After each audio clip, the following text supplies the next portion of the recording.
sa mga kapatid, sa mga kaibigan.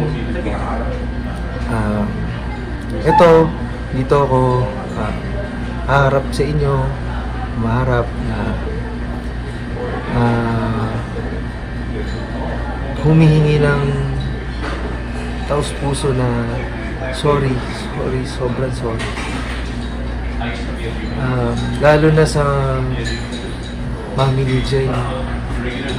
Ma, sorry ma. Alam niya na mahal ko si Jay.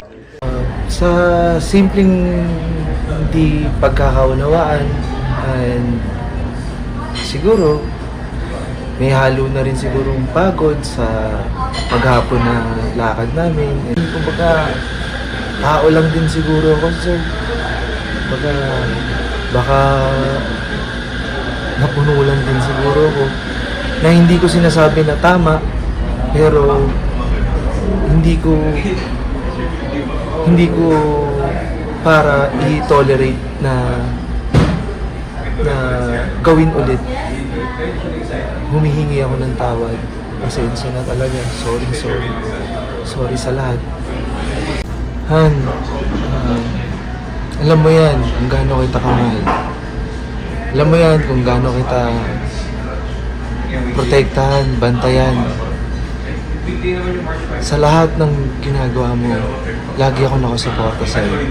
Sa lahat ng gusto mong gawin sa buhay, nakasuporta ako palagi sa'yo. Sorry sa mga nangyari. Pinapangako ko sa'yo na hindi na maulit to. And then sana,